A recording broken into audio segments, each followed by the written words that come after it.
इस सरकार ने उस घोषणाओं की भी, हमारे प्रण की भी नकल की,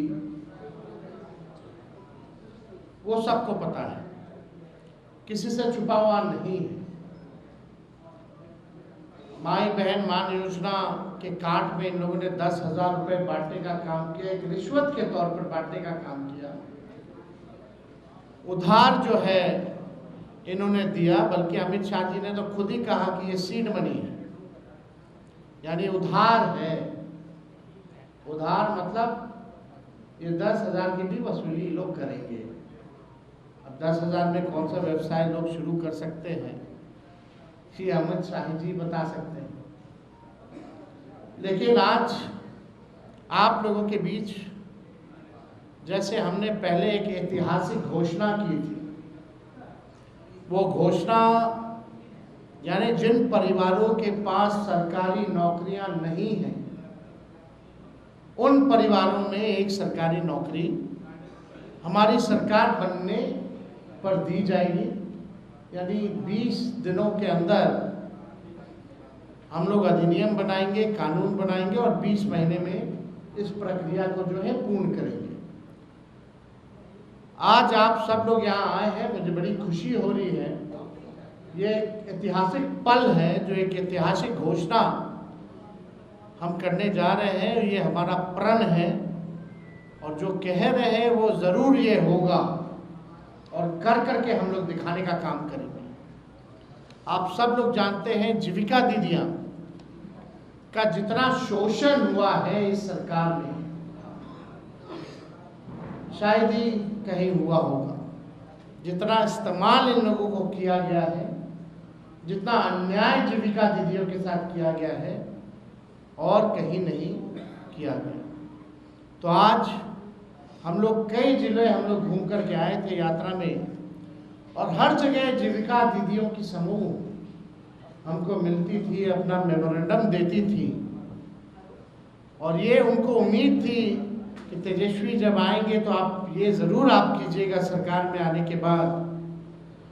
सभी जीविका दीदियों के प्रति हमारा सम्मान है और हक दिलाना, न्याय करना हमारी जिम्मेवारी है। उन सभी जीविका दीदियों की बात को सुनकर के हम लोगों ने राय मशवरा करके, अध्ययन करके, साइंटिफिक तौर पर हम लोगों ने निर्णय लिया है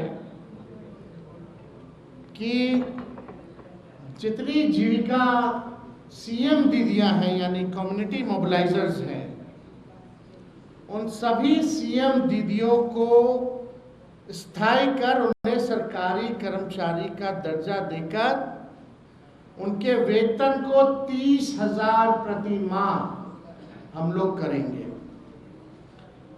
ये कोई मामूली घोषणा नहीं है, ये कई वर्षों से हमारी जीविका दीदियों की मांग रही है कि जीविका दीदियों को स्थायी किया जाए। आज कोई काम होता है गांव में, देहात में, शहरों में, बिना जीविका दीदी के वो काम संपन्न नहीं हो पाता। लेकिन उनको मिलता क्या है? कुछ नहीं। तो इसलिए हम लोगों की जवाबदेही है, जिम्मेदारी है। ये सरकार तो किसी का सुनता नहीं है। रिटायर्ड अधिकारी हो, भ्रष्ट अधिकारी हो, भ्रष्ट सरकार हो, इनको इन लोगों के दुख से कोई लेना देना नहीं। आज हम कह रहे हैं कि जितनी जीविका दीदी, जितनी सीएम दीदियां हैं, उनको स्थायी किया जाएगा और 30,000 रुपये प्रति माह हमारी सरकार बनने पर उन जीविका सीएम दीदियों को दिया जाएगा। जीविका समूह की दीदियों द्वारा लिए गए लोन के सूद को माफ करा जाएगा। यानी अब तक जितना समूह, जितनी जीविका दीदी लोन ली है, जो उनका इंटरेस्ट है, उसको इंटरेस्ट को हम लोग जो है माफ जो है करने का काम करेंगे।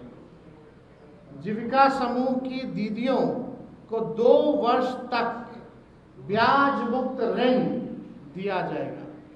यानी 2 वर्षों तक जितनी जीविका दीदी है या समूह है, उनका जो ब्याज मुक्त ऋण जो है 2 सालों तक हम लोग दिलवाने का काम करेंगे। जीविका समूह की दीदियों को अन्य सरकारी कार्यों के निष्पादन के लिए प्रति माह 2000 भत्ता जो है वो भी दिया जाएगा। कई एक्स्ट्रा काम होता है वो भी जो है जीविका दीदियों द्वारा जो है सरकार लेती है, करवाती है। तो उसके अलावा भी जो जीविका दीदियाँ जितनी हैं, जो काम करती हैं, दिन रात मेहनत करती हैं, इस महंगाई में उनको कुछ नहीं मिलता, इसलिए उन जीविका दीदियों को हम लोग कार्य के लिए प्रति माह 2000 रुपया हम लोग जो है देने का काम करेंगे।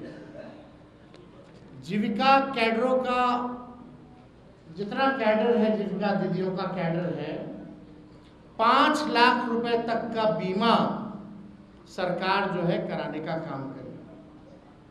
5 लाख तक का उनका बीमा सरकार जो है कराएगी। CLF, VO एवं समूह के अध्यक्ष एवं कोषाध्यक्ष को भी मानदेय जो है दिया जाएगा। माई बहन मान योजना के तहत तो हमने पहले भी कहा कि ये कोई कर्ज नहीं होगा। प्रति माह 2500, सालाना 30,000 और 5 साल का 1.5 लाख रुपया माई बहन योजना के तहत अपने माई या बहनों को जब तेजस्वी की सरकार बनेगी, महागठबंधन की सरकार बनेगी, तो लोगों को जो है दिया जाएगा। और हमने पहले भी अनाउंसमेंट किया है बहनों के लिए, महिलाओं के लिए कि बेटी योजना, माँ योजना हम लोग लाएंगे। बेटी योजना का B से बेनिफिट, E से एजुकेशन, T से ट्रेनिंग और I से इनकम। यानी जब से हमारी बच्चियां पैदा होती हैं, इनकम तक उनके लिए अलग से एक प्रोग्राम चला जाएगा, पढ़ाई की, ट्रेनिंग की और इनकम दिलाने तक की ये व्यवस्था उन माँ बहनों को हम लोग कराने जाएंगे। माँ योजना भी हम लोग लाएंगे। माँ योजना M से मकान, A से अन्न और A से आमदनी। यानी महिला जिनके पास मकान नहीं है उनको मकान की व्यवस्था कराई जाएगी, अन्न की व्यवस्था कराई जाएगी और आमदनी की भी व्यवस्था कराई जाएगी। हम लोगों को अब बिहार की ज़रूरत है आर्थिक न्याय, और आर्थिक न्याय हम लोग जो है बिहार के लोगों के साथ हम लोग करेंगे।